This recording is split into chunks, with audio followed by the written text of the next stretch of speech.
Donc je vais vous parler d'une certaine attention à la photographie chez Philippe Cadic et à propos de cet ouvrage qui s'intitule Le Maître du Haut-Château, qui est un ouvrage, un des grands points de repère de l'œuvre d'Étienne. Alors je vous rappelle brièvement que dans cette histoire, le monde se partage en deux parties. C'est un récit qui part du fait que les forces de l'Axe ont gagné la Seconde Guerre mondiale et que donc le monde se partage entre des rocheuses à l'Oural sous domination japonaise et des rocheuses à l'Oural dans l'autre sens, de l'Oural aux rocheuses. Donc toute la partie est et centrale des États-Unis, l'Europe, l'Afrique, sont sous domination allemande. Alors ces deux mondes ne sont pas les mêmes. Le monde nazi est beaucoup plus violent que le monde japonais. Les deux sont supposément alliés, mais on s'apercevra au cours de cet ouvrage qu'en fait un plan allemand existe pour détruire par attaque nucléaire l'archipel nippon. C'est une des ressources de l'intrigue que ce plan sera déjoué par un espion allemand qui est contre une des factions dures du régime nazi qui souhaite la destruction du Japon. On s'aperçoit aussi, et ce qui n'est pas le moindre aspect troublant de cette histoire, c'est que le monde nazi ressemble beaucoup plus au nôtre que le monde japonais. La grande différence entre le monde japonais et le monde nazi, c'est que le monde japonais reste encore moins mécanisé et surtout qu'il ne persécute pas les juifs, ce qui bien sûr reste l'obsession du monde germanique, enfin, du pan germanique. Dans ce monde-là, un bruit court qu'un livre circule, un livre clandestin, qui annonce qu'en fait, les forces de l'Axe ont en réalité perdu la guerre. Et cet ouvrage s'intitule The Grasshopper Lies Heavy, hein, la sauterelle pèse lourd. Et il est décrit, cet ouvrage est donc décrit comme une uchronie extrêmement angoissante pour les protagonistes du monde pan-germanique. Car dans ce monde-là, il est terrible d'entendre dire que l'Axe n'aurait pas triomphé. Un certain nombre de personnages sont les symboles du monde pro-nazi, notamment l'antiquaire qui s'appelle Childan, qui aime vendre aux riches japonais qui viennent dans sa boutique des objets issus de l'Ancien Monde. Parmi ces objets issus de l'Ancien Monde, il y a une photographie dédicacée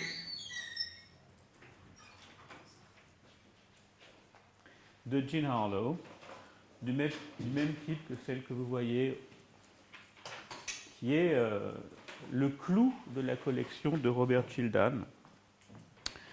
Une photographie dédicacée et encadrée de Jean Harlow.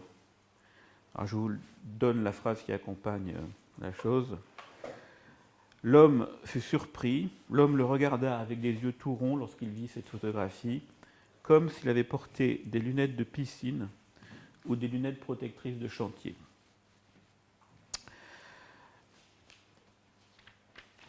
Alors sur ce thème de Childan, bien sûr, on peut entendre la question de l'enfance, de l'homme privé d'enfance. En tout cas, c'est celui qui, dans l'ensemble de ce roman, va être le pourvoyeur d'objets, le vendeur d'objets intermédiaires, dont certains, pas tous, feront le pont entre le monde du roman et l'autre monde, le monde de la sauterelle.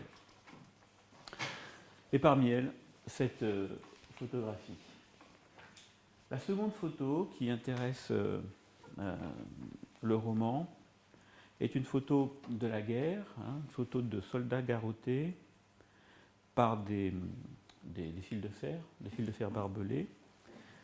Et le commentaire est: est-ce qu'ils ont vraiment garrotté tes frères avec ces fils de fer barbelés, On en a entendu parler, les histoires et les photos d'atrocités qui nous sont parvenues après la guerre.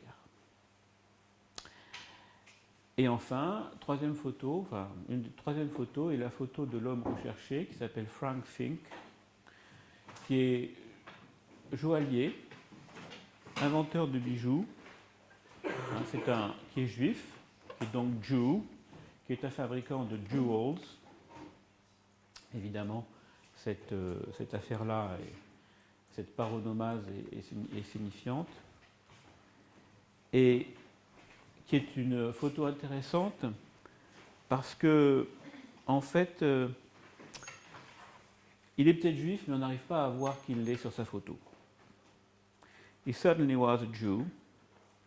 Anybody could tell with a name like Fink. And he had changed it. Alors il a choisi non plus de s'appeler Fink, mais de s'appeler Frink. Et sa photographie ne permet pas de dire ce qu'il est, il ressemble à tout le monde, simplement c'est son nom qui nous indique. Et c'est pour cela qu'il a changé son nom de Frank Fink en Frank Frink. C'est assez dur à prononcer. Pour se dissimuler pour échapper à une possible déportation du côté germanique. Alors, ce qui est intéressant, c'est qu'il est non reconnaissable par sa photo, mais reconnaissable par son nom, que l'auteur insiste beaucoup sur cette chose-là, qu'il a changé son nom en Frink, et je me suis demandé pourquoi est-ce qu'il insiste à ce point sur ce changement de nom. Bien sûr, phénomène de dissimulation classique, et je me suis demandé d'où venait ce nom que Dick utilise. Alors, au bout d'un certain temps de recherche, je me suis aperçu que Frank Frink a vraiment existé. Ce qui est un juste retour des choses, dans le monde de la sauterelle, donc dans notre monde à nous. Et que dans le monde qui serait celui de la sauterelle pèse lourd, il se trouve être un inventeur particulier, puisqu'il est l'inventeur du bombardier B-24 appelé le Liberator, qui est un des derniers bombardiers de la Seconde Guerre mondiale, qui effectivement était appelé à un usage très fort à la conclusion de la Seconde Guerre mondiale. Donc, il est allé chercher subrepticement le nom d'un personnage important, d'un inventeur, d'un avionneur important, qui ensuite a eu un destin très reconnu dans la construction avionique de l'époque, pour en faire le nom d'un juif persécuté, qui est un inventeur de bijoux, joaillier en fait, qui va inventer un bijou qui va permettre à un autre personnage de se transporter du monde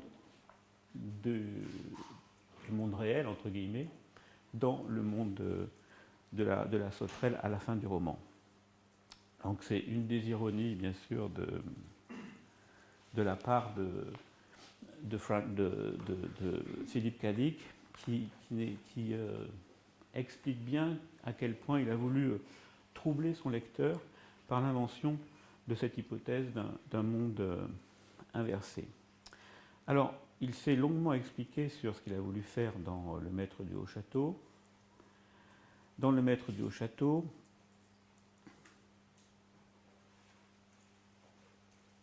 j'ai écrit ce roman à partir de souvenirs résiduels fragmentaires portant sur l'un de ces États-mondes totalitaires où la majorité vivait en servitude, mais au lieu du monde, je devrais plutôt dire les États-Unis, puisque c'est de mon pays lorsqu'il s'agit dans ces deux cas. Dans Le Maître du Haut-Château, un romancier nommé Hawthorne Abensen a écrit un livre sur un monde parallèle dans lequel l'Allemagne, l'Italie et le Japon ont perdu la Seconde Guerre mondiale. À la fin du roman, une femme frappe à la porte d'Abensen pour lui révéler ce qu'il ne savait pas. Son roman dit la vérité. L'Axe a bel et bien perdu la guerre. L'ironie de cette conclusion, Amundsen découvrant que ce qu'il croyait être de la pure fiction était en fait vrai, n'est que le fruit de ma propre imagination. Le maître du haut château n'est pas de la fiction. Ou plutôt, que ce n'est de la fiction qu'à présent, Dieu merci. Mais il existait un monde parallèle, un présent antérieur dans lequel cette singulière piste temporelle s'était actualisée avant d'être supprimée par une intervention à une date précédente. Je suis convaincu qu'en entendant ceci, vous ne me croyez pas, ou que vous ne croyez pas que je le crois moi-même. C'est pourtant la vérité. J'ai conservé des souvenirs de cet autre monde, et je l'ai décrit une seconde fois dans mon roman ultérieur, Couler mes larmes, dit le policier. Le monde de ce roman est bien réel. Il le fut une fois. C'est un monde parallèle dont je me souviens en détail. J'ignore qui d'autre s'en souvient. Peut-être personne. Donc ce qu'il nous dit là, et il nous dit ça en 1977, c'est que finalement, ce monde parallèle a peut-être bien existé. En tout cas, il s'en souvient. Il se souvient qu'il a pu exister, et il dit donc qu'il se souvient qu'il a existé, et que tout son roman est écrit en inversion pour inverser, pour montrer que ce monde qui a existé n'est plus d'actualité. Voilà. On s'aperçoit donc, si vous voulez, lorsqu'on regarde un petit peu précisément comment Philippe K. Dick pense, de cette inversion de la fiction en réalité, au nom d'une certitude de l'existence, de la possibilité des mondes parallèles. Alors, à l'intérieur de ce roman, il y a tout un ensemble troublant qui tient à la description du rapport entre les Japonais et les Allemands, les Japonais étant beaucoup plus humains et notamment entre beaucoup plus soucieux d'une réalité intérieure que les occidentaux allemands, qui leur permet justement de préserver la possibilité du monde de la sauterelle. J'ai dit que Frank Fink était un créateur de bijoux. Alors ça, c'est un élément autobiographique très particulier, propre à Dick, qui se disperse, en fait, qui disperse les figures de l'auteur à l'intérieur de son roman. La figure de l'auteur dans ce roman étant celle de Amundsen, qui écrit le roman Le monde de la sauterelle pèse lourd, mais qui ne se rend pas compte que le monde qu'il écrit est aussi un monde parallèle qui existe. Et voici ce que, maintenant, par rapport à l'autre figure du créateur, l'autre figure du poète à l'intérieur du texte, voici ce qu'il dit du créateur de bijoux. À cette époque-là, donc on est en 1963-1964, Philippe K. Dick subit une sorte de baisse de production en tant qu'auteur. Il cesse d'écrire des romans réalistes qui finalement, enfin des romans dans lesquels la part de science-fiction est nulle. Voilà, il a écrit 5 ans plus tôt un texte intéressant qui n'est pas de la science-fiction et qui s'appelle Memories of a Crap Artist, mémoire d'un tocard ou d'un artiste tocard. Et voici ce qu'il dit sur le contexte d'écriture du Haut Château. J'avais réellement décidé de laisser tomber, de ne plus écrire. J'aidais ma femme à créer des bijoux et je n'étais pas heureux. Elle me refilait tout le sale boulot. Alors j'ai décidé de faire comme si j'étais en train d'écrire un bouquin. De toute façon, je lui disais, je suis dans un livre très important. Et pour rendre mon mensonge plus convaincant, il a bien fallu que je me mette à taper de temps en temps à la machine. Or, je n'avais pris aucune note, je n'avais aucune idée derrière la tête, sauf que depuis plusieurs années, j'avais envie de développer l'idée que l'Allemagne et le Japon avaient gagné la Deuxième Guerre mondiale.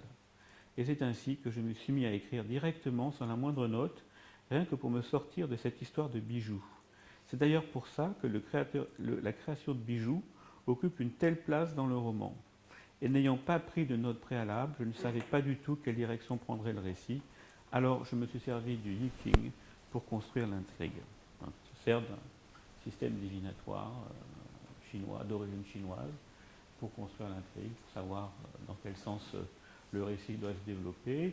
Et ce système divinatoire est utilisé par un certain nombre de personnages, dont Frank Fink, dont un japonais qui aura un rôle très important qui s'appelle le Bozuke Tagomi, qui va avoir ce geste final qui est le geste d'humanité par excellence, comme il le dira plus tard, comme Philippe Cadic le dira plus tard dans ses longs commentaires de son exégèse, qui consiste à se révolter et à ne pas signer l'ordre d'extradition et donc de déportation et donc la mise à mort du juif Frank Fink.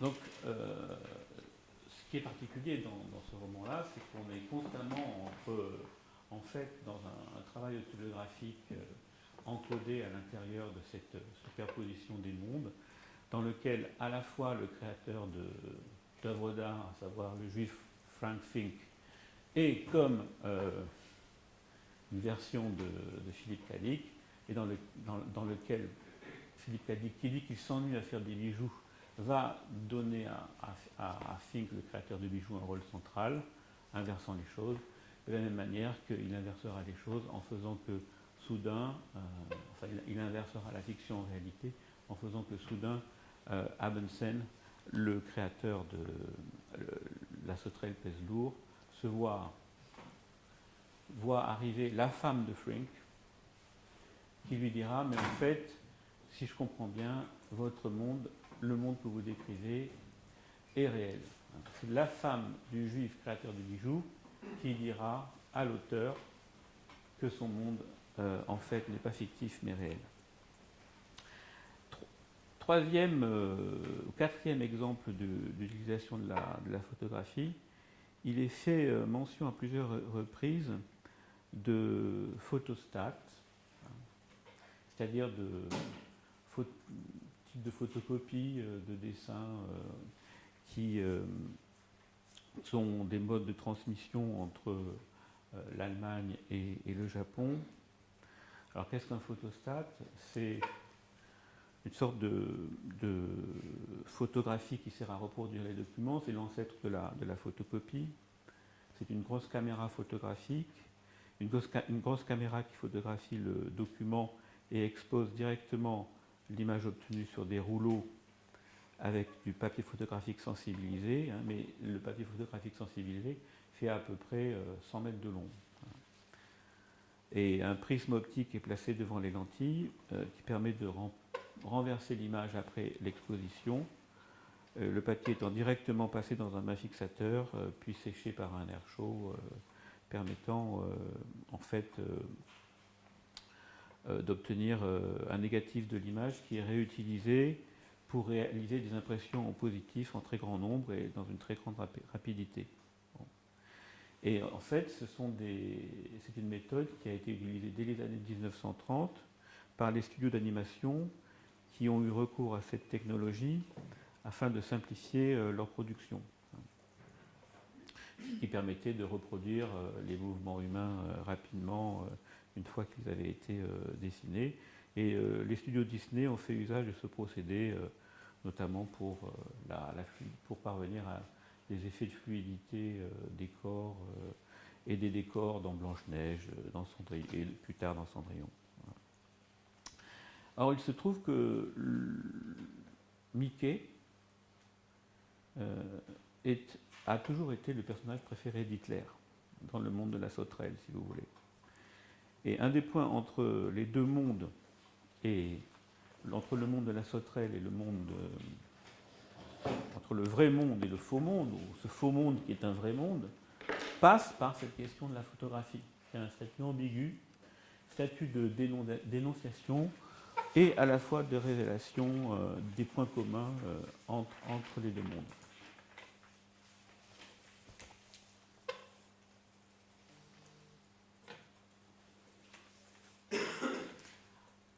Et ce sont les éléments qui vont faire le divorce entre à l'intérieur du monde uchronique, si j'ose dire, puisque les Japonais résistent à la transmission des photographies à leurs amis allemands.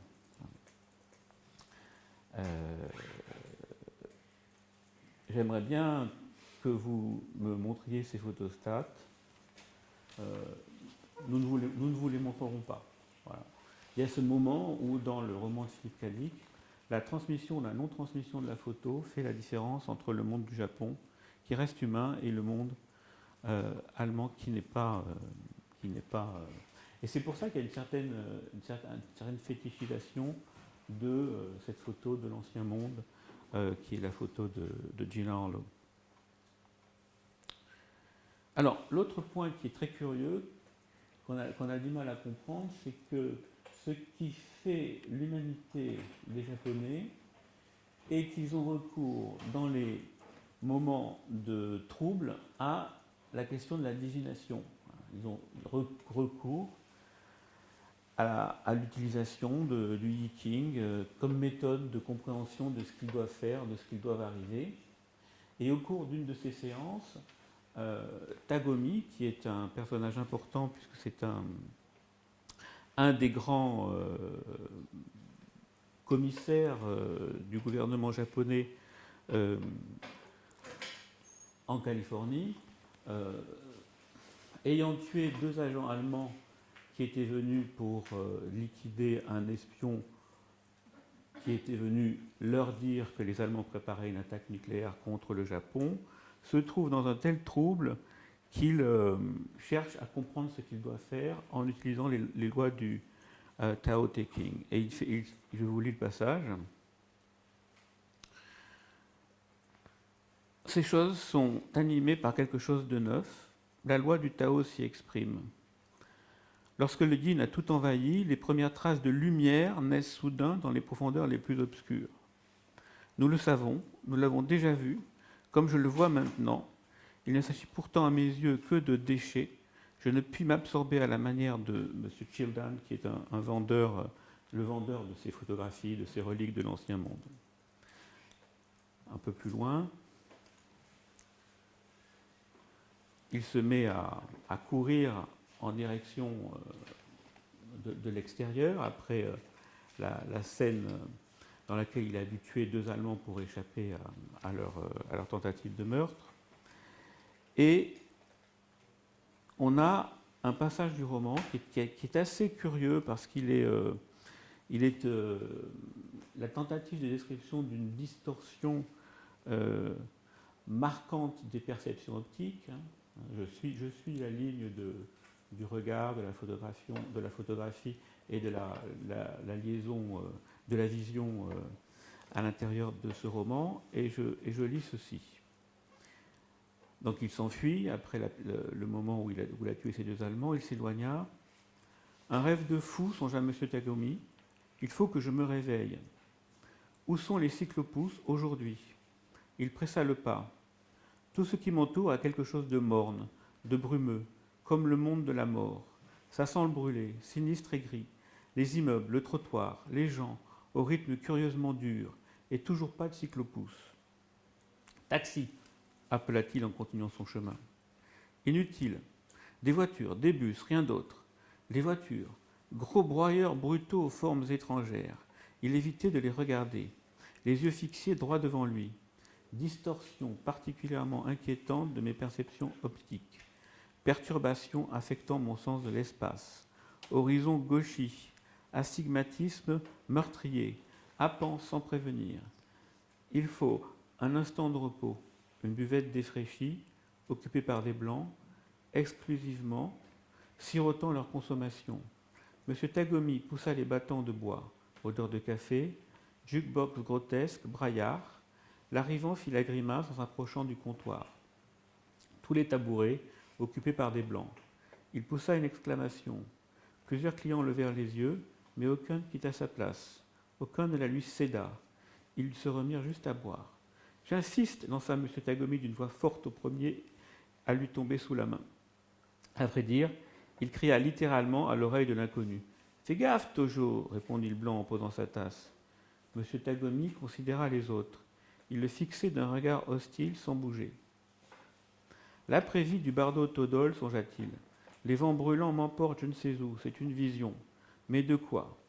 Mon animus le supportera-t-il? Oui, le livre des morts nous prépare, après nous être éteints, nous croyons voir d'autres gens qui nous semblent hostiles, nous sommes isolés, sans possibilité de recours, où que nous nous tournions. Le terrible voyage, toujours le royaume de la souffrance, de la renaissance, prêt à recevoir l'esprit en fuite démoralisé, les illusions. Il s'empressa de quitter la buvette, les portes battirent dans son dos, retour sur le trottoir. Où suis-je? Hors de mon monde, de mon espace, de mon temps. En fait, à ce moment-là, il est passé tout simplement dans le monde qui est le nôtre, et il voit un San Francisco qui n'est plus occupé par les Japonais, mais qui est un San Francisco essentiellement blanc, et dans lequel le Japonais, les ordres qu'il donne n'ont aucune efficacité, contrairement au monde dont il vient. Il est passé subrepticement dans le monde de la sauterelle qui se réalise sous ses yeux. Et comment y est-il passé? Il y est passé en regardant attentivement, assis dans un parc, le bijou confectionné par Frank Fink, qu'il a acheté à Robert Shildan quelques mots, mais par hasard, sans le trouver particulièrement beau, etc. Par cet objet intermédiaire, par le jewel du Jew, voici qu'il est passé dans l'autre monde. Et ça continue, toujours dans la description très intéressante de distorsion optique, désorienté par le triangle en argent, amarre largué, plus rien à quoi me raccrocher, autant pour ma tentative. On cherche à contredire ses perceptions, et pourquoi? Pour errer complètement perdu, sans guide ni indication. Condition hypnagogique, faculté d'attention diminuée, état crépusculaire, monde réduit à son aspect archétypal symbolique, d'où totale confusion avec le matériau inconscient, typique du somnambulisme, induit par l'hypnose, mettre un terme à cet horrible glissement parmi les ombres, rebâtir la concentration, restaurer ainsi le centre de l'ego. Il chercha dans sa poche le bijou en argent, disparu, oublié sur le banc avec la mallette, catastrophe. Plié en deux, M. Tagomi se mit à courir en direction du jardin public, etc., etc. Il regarda autour de lui, dispersion atténuée, sans le moindre doute. C'est le moment de méditer les paroles incisives de saint Paul. On se demande d'où sort la lecture de saint Paul chez ce japonais de culture taoïque. Nous voyons au moyen d'un miroir, d'une manière obscure. Il ne s'agit pas d'une métaphore, mais d'une référence pénétrante à une distorsion optique. Nous voyons bel et bien en astigmate au sens le plus fondamental. Notre espace et notre temps sont des créations de notre psyché. Lorsqu'elles vacillent un instant, on dirait une perturbation aiguë de l'oreille moyenne. Il nous arrive parfois d'enregistrer le monde de manière excentrique, après avoir perdu le sens de l'équilibre. Il se rassit, rangea le gribouillis argenté dans la poche de son manteau, le gribouillis argenté c'est le bijou, puis resta immobile, la mallette sur les genoux. Maintenant, il faut que j'aille voir si cette construction maléfique, comment ce type a-t-il appelé l'autoroute de l'Embarcadero, si elle est toujours matérielle. Il avait peur d'aller voir. Donc il a vu une autoroute, qui est l'autoroute existant effectivement aujourd'hui. Il ne comprend pas ce qu'il voit, puisqu'il est issu, il est extrait soudain du monde du Haut-Château pour tomber dans le monde de la sauterelle réalisée. Et voici comment il décrit ça comme une distorsion du sens de la vision. Voilà. Je trouve ça très intéressant dans un livre dans lequel la photographie sert de pont entre le monde uchronique et le monde passé d'avant la défaite des forces alliées, que le renversement se fasse du monde de cette défaite vers le vrai monde de la sauterelle, ou la réalisation du monde de la sauterelle, la contemplation du monde de la sauterelle enfin devenu vrai, se fasse au nom de la distorsion de la vision normale. C'est assez... c'est évidemment un geste ironique par rapport au fait de voir, qu'est-ce qu'on voit, par rapport à la manière dont on a conscience de la réalité, puisque c'est dans ce cas-là la distorsion qui rétablit le monde parallèle dans son existence. Alors ce moment-là est relativement succinct, enfin rapide à l'intérieur de l'histoire de cette vision de Tagomi qui intervient à la fin du roman est relativement rapide puisqu'elle fait 4-5 pages et elle se termine de manière presque imperceptible pour le lecteur, tout simplement où au lieu de prendre un taxi, au moment où il appelle un taxi, c'est de nouveau un cyclopousse qui réapparaît, un cyclopousse apparu dans la circulation. Le conducteur s'arrêta devant lui, le maigre visage sombre du cycliste luisait, sa poitrine se soulevait et s'abaissait. « Oui, monsieur, emmenez-moi au Nippon Times Building, ordonna M. Tagomi. Il grimpa sur la petite remorque et s'installa confortablement dans le fauteuil. Le Chinois se mit à pédaler furieusement pour réintégrer le flot de la circulation. M. Tagomi arriva au Nippon Times Building peu avant midi. Il demanda à un opérateur du hall principal au rez-de-chaussée de le mettre en contact avec M. Ramsey, qui est un personnage dans le monde de l'Axe. Bon. Et on est sorti de cette vision distorsion, de cette distorsion temporelle, de cette distorsion de la vision par laquelle M. Tagomi a un instant habité notre monde. L'autre ironie, c'est que notre monde est décrit plutôt en termes négatifs comme un monde triste, bruyant, peu attirant, où les gens ne s'occupent pas des autres, où les regards et les attitudes sont dures, etc. Donc c'est un des trajets ironiques que je voulais souligner aussi. Concernant le destin du juif, à la suite de ça, M. Tagomi refusera de signer l'extradition de Frank Fink, qui pourra reprendre, après avoir été arrêté, son travail de joaillier, sans savoir que les bijoux qu'il fabrique sont des sortes de points de passage ou de ponts de transfert entre le monde de la sauterelle et le monde de l'Axe, sans savoir que ce sont des transmetteurs de monde ou des machines à faire se communiquer les mondes parallèles. Et donc il retourne à sa vie. Voici ce que écrit Philippe Cadic. Retourne à l'atelier, va à l'atelier, dans cette cave, reprends là où tu t'étais interrompu, fabrique des bijoux, travaille de tes mains, travaille, oui, ne pense pas, ne lève pas les yeux, n'essaie pas de comprendre, occupe-toi, continue à produire des babioles. Continue à produire des babioles. Alors ce qui est particulier, c'est que la babiole chez Dick, il le lit à plusieurs reprises dans la suite, et une de ses inspirations consiste à envisager sérieusement que Dieu soit non pas dans les détails, mais dans les choses les plus insignifiantes. Il s'amuse, dit-il, à penser. Il s'amuse à penser que Dieu est dans le caniveau. Que Dieu, en quelque sorte, se trouve dans les choses auxquelles personne ne pense véritablement. Et une des fonctions de la science-fiction, c'est pas simplement d'inventer des nouveaux mondes, c'est de montrer que ces nouveaux mondes sont des bifurcations dans le monde à partir d'objets singuliers auxquels personne ne porte véritablement attention. Et ça a été son jeu, enfin en tout cas par la manière dont ce roman-là est construit, ces bifurcations, ces inversions, ces ironies, à partir de choses construites. Monsieur, il posa son manteau sur une chaise, rassembla une poignée de bijoux en argent inachevé et les porta à l'arbre. Il installa une meule à polir, démarra le moteur, habilla le disque d'un composé de prépolissage, mit le masque pour se protéger les yeux, puis assis sur un tabouret, entreprit de débarrasser les babioles de leurs barbures une à une.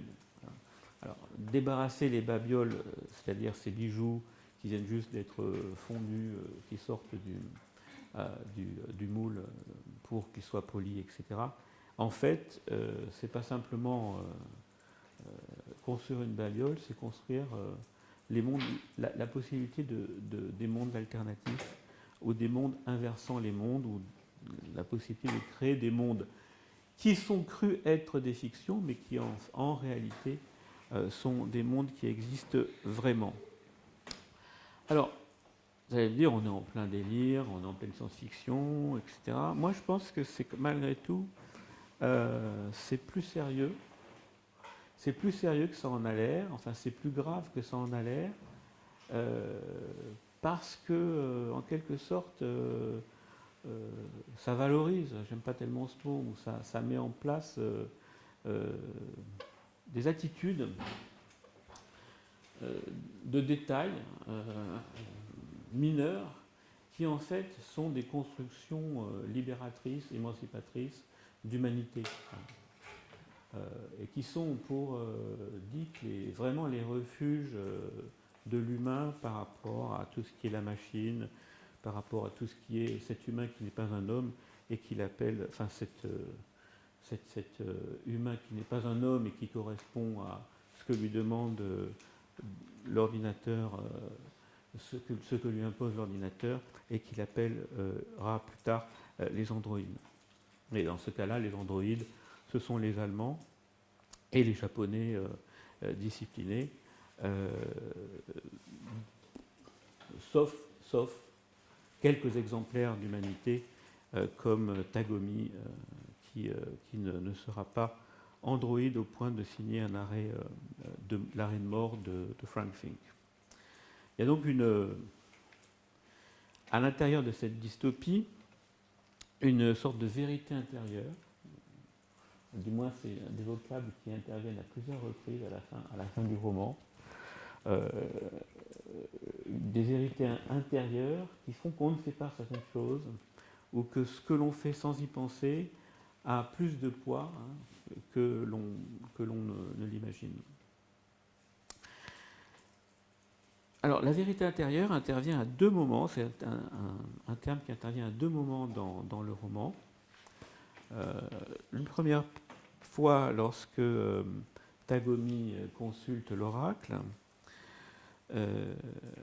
et voici ce qu'il dit. Confortablement allongé, il ne chercha pas à bouger. Carrière terminée, quoi qu'il arrive. Évidemment, il vient de tuer deux Allemands qui étaient venus tuer un troisième Allemand qui était un traître aux yeux du régime nazi. Donc, il s'est fortement impliqué dans un acte de résistance, et donc sa carrière est terminée. Le consul va sans doute exprimer son mécontentement en haut lieu, se plaindre d'impolitesse.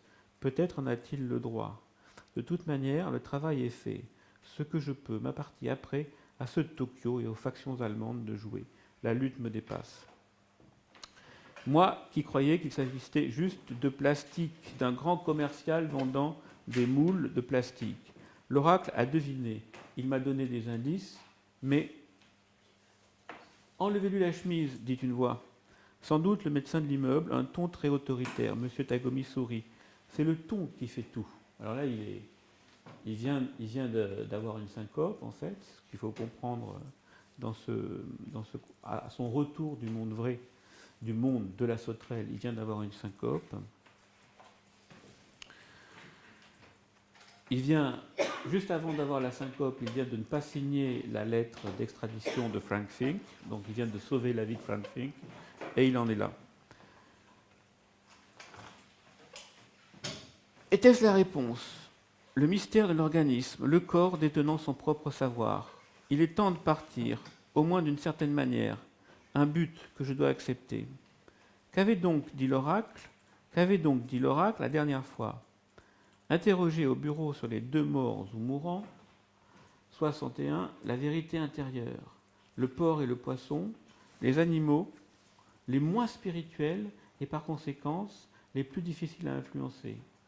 C'est de moi que parle le livre. Je ne comprendrai jamais vraiment.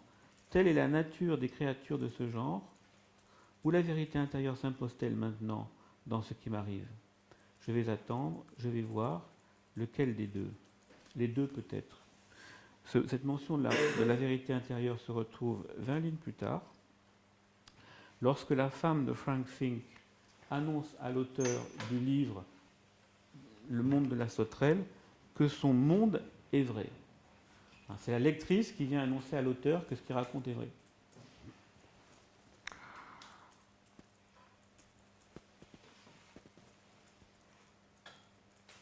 Oracle, pourquoi as-tu écrit Le poids de la sauterelle interrogea-t-elle. Que sommes-nous censés apprendre?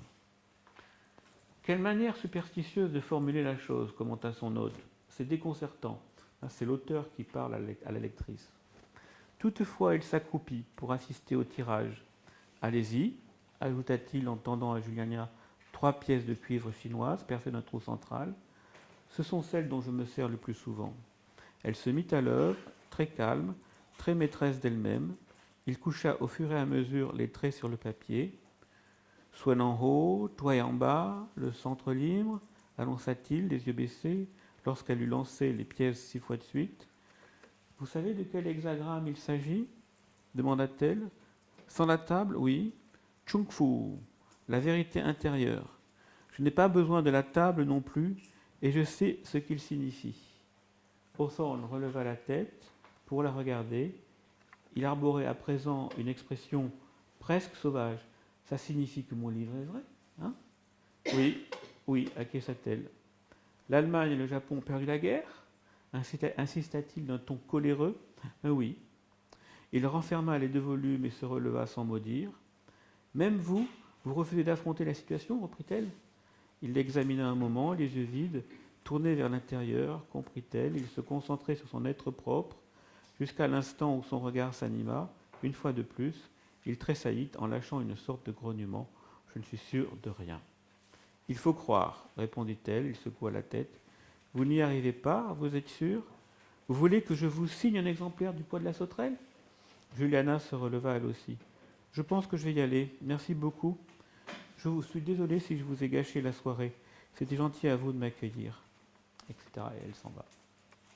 Donc qu'est-ce que ça veut dire? Je pense que ça veut dire que en fait, la différence entre la réalité du monde de la sauterelle et la réalité du monde où l'Axe a triomphé, effectivement, se joue sur des déterminations d'une croyance intérieure, d'une disponibilité à entendre l'autre, à entendre aussi et à être attentif à des petites choses et à des gestes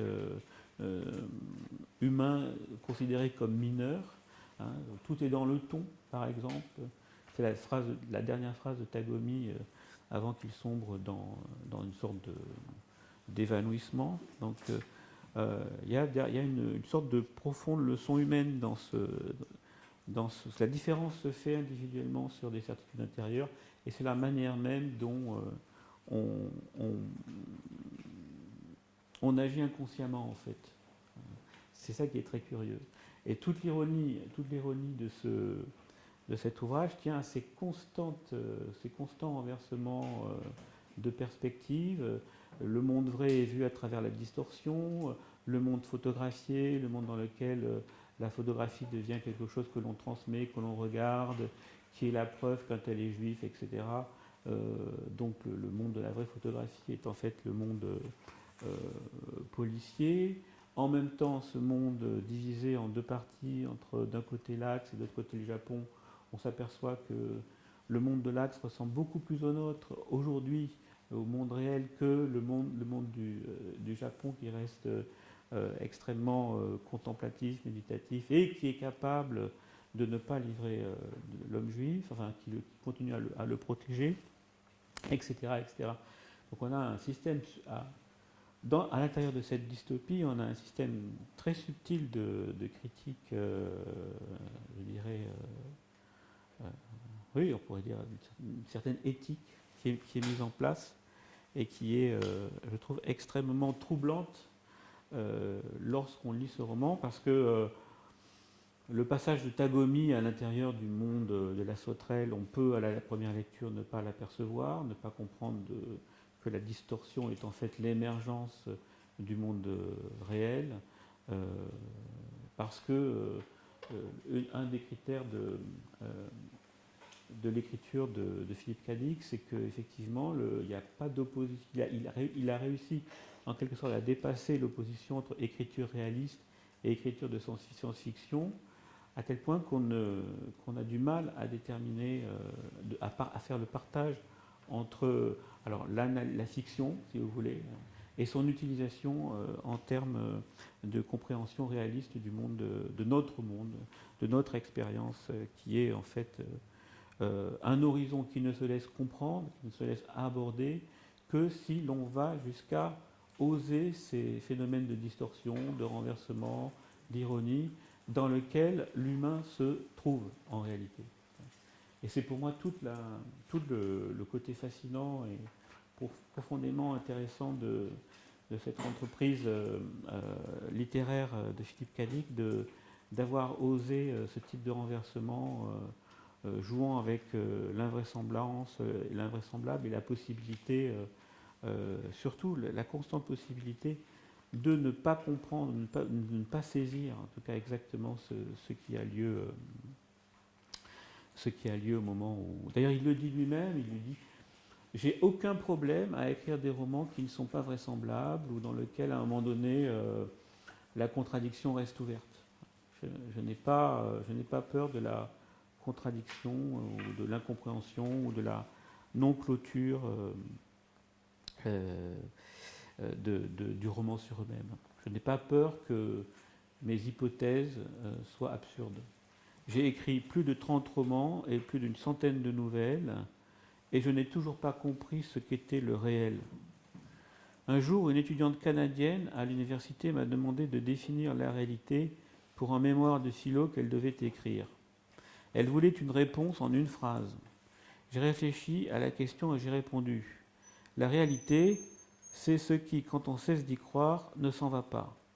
Je ne pouvais pas dire plus, c'était en 1972, et depuis, je n'ai rien trouvé de plus lucide pour définir la réalité. Mais le problème est bien réel. Ce n'est pas simplement un diversement intellectuel, car nous vivons aujourd'hui dans une société où des réalités trompeuses sont fabriquées par les médias, les gouvernements, les multinationales, les groupes religieux, les partis politiques, et il existe du matériel électronique qui pourrait permettre d'insérer ces pseudo-mondes dans la tête du lecteur, du spectateur, de l'auditeur. Parfois, lorsque je regarde ma fille de 11 ans regarder la télé, je me demande ce qu'elle peut bien apprendre. C'est toute la question du message mal interprété, etc. Donc, dans Le Maître du Haut-Château, il prend la pire hypothèse, fonctionnant comme l'hypothèse générale, il prend l'hypothèse du monde victorieux de l'Alliance comme l'hypothèse mineure, et il voit comment les deux se confrontent, et c'est pour lui une manière d'explorer précisément le fonctionnement idéologique du réel en termes de vrai faux semblant ou de faux vrai semblant, etc. Bref, de troubler en fait sans cesse, et c'est la fonction de la science-fiction chez lui, de troubler en fait la certitude associée à la représentation. Et je crois que si on le lit à partir de cette tentative de critique constante, incessante de critique de la certitude liée à la question de la représentation, qu'on arrive à quelque sorte à percer le mystère des distorsions qui font le tissu de la science-fiction dictienne.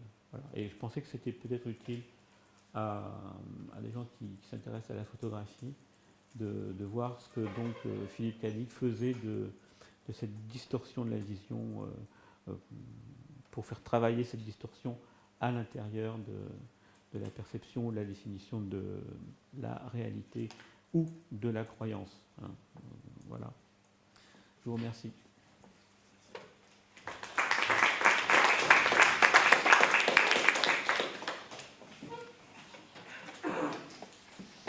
Des questions? Ouais.